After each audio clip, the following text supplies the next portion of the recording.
કાયદાની નજરમાં કોઈ નેતા મોટો કે નાનો નથી હોતો અને કોઈ પણ પક્ષ મોટો કે નાનો પણ કાયદાની નજરમાં ક્યારેય નથી હોતો।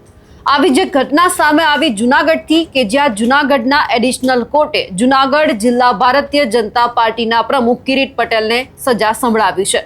હવે કયા કેસમાં સજા સંભળાવવામાં આવી છે, કેટલા વર્ષની આ જે જેલની સજા છે તેમને ભોગવવાનો વારો આવશે તેમની ચર્ચા કરીએ। નમસ્કાર, આપ જોઈ રહ્યા છો નિર્ભય ન્યૂઝ અને હું છું આપની સાથે રિદ્ધિ। ગુજરાતની અંદર અનેક એવી ઘટનાઓ સામે આવી કે જેમના સંદર્ભમાં ઘણા બધા નેતા એવા છે કે જેમને જેલની સજા ભોગવવાનો વારો આવ્યો છે। હાલમાં જ આમ આદમી પાર્ટીના ધારાસભ્ય ચૈતર વસાવા 7 વર્ષની જેલની સજા બાબતે જેલમાં બંધ છે, પરંતુ હવે વાત સામે આવી છે ભારતીય જનતા પાર્ટીના નેતાની કે જેમને 1 વર્ષની જેલની સજા ભોગવવાનો વારો આવ્યો છે। જૂનાગઢ એડિશનલ કોર્ટે ભાજપ જિલ્લા પ્રમુખ કિરીટ પટેલને સરકારી ફરજમાં અડચણના કેસમાં દોષિત જાહેર કર્યા છે। પીજીવીસીએલ અધિકારીની ફરિયાદ પર અને સીસીટીવી પુરાવાના આધારે આ નિર્ણય છે તે જાહેર કરવામાં આવ્યો છે।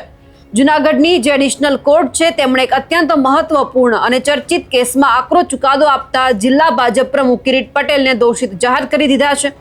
સરકારી અધિકારીની ફરજમાં અડચણ ઊભી કરવા બદલ નોંધાયેલી ફરિયાદના આધારે કોર્ટે પુરાવા ધ્યાને લઈને આ ચુકાદો સંભળાવ્યો છે। આ સમગ્ર મામલે પીજીવીસીએલના અધિકારી હસમુખ સાવલિયા દ્વારા કિરીટ પટેલ સામે સરકારી કામકાજમાં દખલગીરી કરવા અને ફરજમાં રૂકાવટ ઊભી કરવાની ફરિયાદ નોંધવામાં આવી હતી। કેસની સુનાવણી દરમિયાન કોર્ટ સમક્ષ ભરોસાપાત્ર દસ્તાવેજી પુરાવાઓની સાથે ઘટના સંબંધિત ચોક્કસ સીસીટીવી ફૂટેજ પણ રજૂ કરવામાં આવ્યા હતા। અદાલતે બંને પક્ષોની દલીલો સાંભળ્યા બાદ અને રજૂ કરાયેલા દસ્તાવેજો તથા સીસીટીવી પુરાવાઓને મજબૂત આધાર ગણીને એડિશનલ કોર્ટે કિરીટ પટેલને કસૂરવાર ઠેરવતો કડક નિર્ણય છે તે પણ સંભળાવ્યો છે। રાજકીય ક્ષેત્રે વજન ધરાવતા નેતા સામે કોર્ટના નિર્ણયને પગલે જૂનાગઢ સહિત સમગ્ર રાજ્યના રાજકારણમાં પણ ભારે ગરમાવો આવી ગયો છે। એટલે કે જે કિરીટ પટેલ છે તેમને હવે 1 વર્ષની જેલની સજા છે તે પણ ભોગવવી પડશે। 1 વર્ષની જેલની સજા છે તે જૂનાગઢ એડિશનલ કોર્ટે સંભળાવી છે।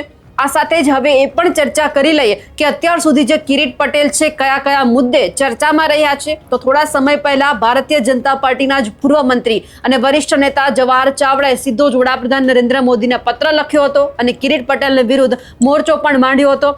એવો આક્ષેપ હતો કિરીટ પટેલની સામે કે ભાજપના એક વ્યક્તિ એક પદના નિયમોનું અહીંયા ઉલ્લંઘન થઈ રહ્યું છે।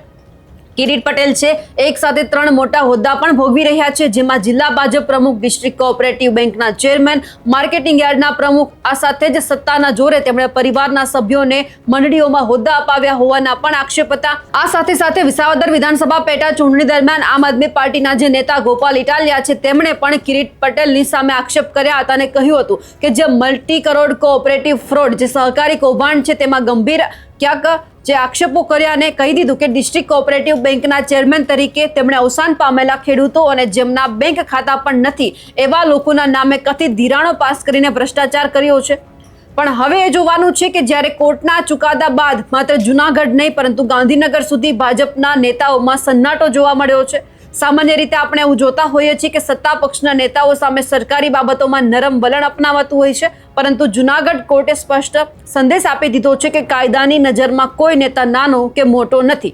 પણ હવે જોવાનું એ રહેશે કે જ્યારે 1 વર્ષની જેલની સજા જ્યાં માહિતી સામે આવી છે કે કિરીટ પટેલને 1 વર્ષની જેલની સજા સંભળાવવામાં આવી છે, તે બાબતે આપનું શું માનવું છે કમેન્ટ કરીને ચોક્કસથી જણાવજો। સાથે જ અમારી નિર્ભય ન્યૂઝ ચેનલને લાઇક, શેર અને સબસ્ક્રાઇબ કરવાનું ભૂલશો નહીં। નમસ્કાર।